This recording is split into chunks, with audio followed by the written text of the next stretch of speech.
Mas você vê aí, muita coisa revirada e o corpo encontrado daquela maneira, de bruços. Pode ter caído dessa forma e dessa forma ficou. Tem o vômito no local do corpo, a informação que o nosso Renato Lombardi, inclusive, está acompanhando em relação a isso, recebeu detalhes a respeito do momento em que a polícia encontrou o corpo. Nós estamos com as imagens e agora, senhores, uma pessoa, quando tem overdose, vamos lá, ele cheirou, sei lá, cocaína. Então, porque encontraram uma substância, no primeiro momento, isso é cocaína. Né? Uma hipótese, não estou afirmando isso, que fique bem claro. Ele está drogado. O cara com drogado, ele pode ter mania de perseguição, achar que alguém está seguindo ele, que ele começa a ter alucinações. Atenção, o Renato Lombardi tem informações. Pois não, Renato? Ô, William, o importante também nessa história é o depoimento do motorista que fazia às vezes segurança. Foi ele tinha marcado um encontro para sair com ele logo cedo, ele chegou, bateu na porta, a porta não abriu, ele insistiu, a porta não abriu, segundo ele contou à polícia, aí ele tinha uma chave reserva, ele que abriu e encontrou exatamente o Chorão nessa posição que nós vimos ali. Aí ele acionou o SAMU e o SAMU, quando o médico chegou, o Chorão já estava morto. Então, o depoimento dele é muito importante para saber para onde ia, com quem ele se encontrava, que horas ele ligou ontem para o segurança para marcar esse encontro às 5 horas da manhã para que ele fosse buscá-lo. São detalhes todos da investigação e o delegado que está dentro do apartamento agora, o Itagiba Franco, é um delegado experiente, um delegado que tem 30 anos, durante 20 anos trabalhou em homicídios, então é uma pessoa especializada para saber exatamente o que aconteceu, para ter uma definição. Foi assassinato? Foi uma morte provocada por droga? O que realmente aconteceu com o Chorão? Não sei, é um mistério e a gente não sabe se tem sobre a história do apartamento, a encontrar uma substância. Tem um teste que eles fazem rápido que dá para identificar lá, mas na maioria das vezes esse material é coletado e vai para a perícia. Como é um caso de grande repercussão, a perícia esteve no local, de repente eles fizeram um teste na hora lá e identificaram que era a substância, que era cocaína. Mas isso vai para uma análise no laboratório depois.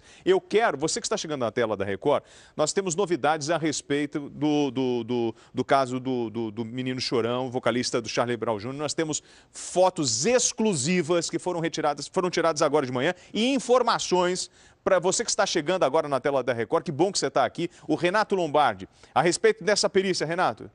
Ele recebeu uma ligação agora, pois não, Renato? William, o problema é o seguinte, o apartamento está todo revirado, completamente revirado, o corpo foi encontrado no chão, ele tinha vomitado, isso porque quando o delegado encontrou uma situação de não se sabe se é de briga ou do que aconteceu, sabe-se exatamente que tinha esse pó branco, que num primeiro instante foi feito um teste pelos peritos e constatou-se que pode ser cocaína, mas isso vai ser refeito uma outra contraprova para saber se é mesmo cocaína. A polícia tem informação a respeito, o segurança deu informação que foi ouvido pela polícia, diz que ele usava realmente muita droga dentro do apartamento. O apartamento, como você disse, nós temos as fotos, ele estava completamente revirado. Não é uma situação normal, não é uma situação de alguém que tenha tido um infarto, um ataque cardíaco, alguma coisa assim. Por isso, exatamente, que o Departamento de Homicídios foi solicitado. O delegado do 14º Distrito, quando entrou e viu essa cena toda, ele ficou exatamente, chamou a perícia e depois pediu a presença do Departamento de Homicídios.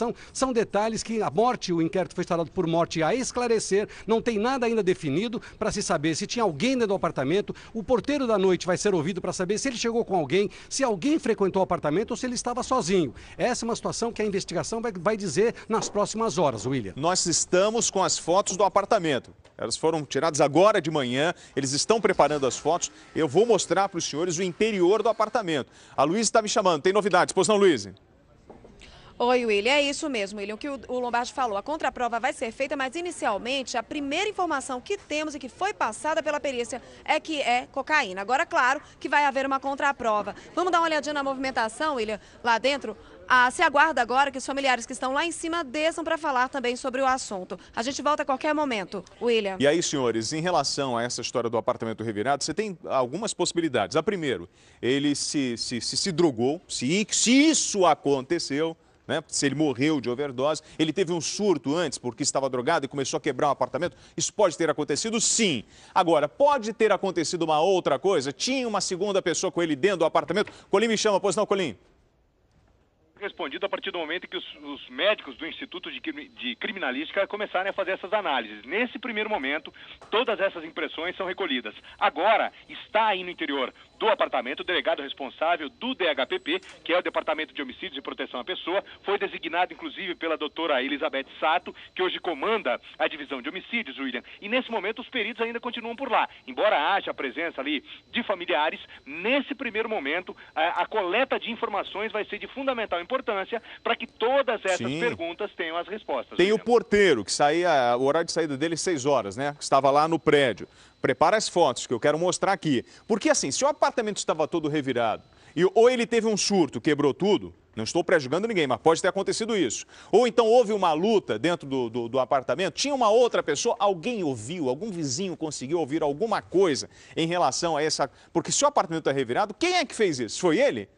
E o delegado de homicídios foi acionado. Por quê? A ordem da chefia. Foi o delegado de homicídios, você tem a perícia, o IML, o corpo saiu ainda há pouco, nós temos as imagens do carro, as pessoas estão chegando, fãs que estão... Gente, a repercussão no Brasil inteiro da morte desse menino, que aparece do lado esquerdo, chorou aos 42 anos, nós estamos com imagens ao vivo agora, do lado direito. Luiz, quem é essa pessoa? Você já conseguiu confirmar? Fã, amigos, estão chegando a todo momento, inclusive parentes, ao prédio na Zona Oeste de São Paulo. Ela é uma fã, William, ela não quer falar, está muito emocionada. E assim como ela, outros também já se aproximaram aqui do local onde estamos. Muitos curiosos.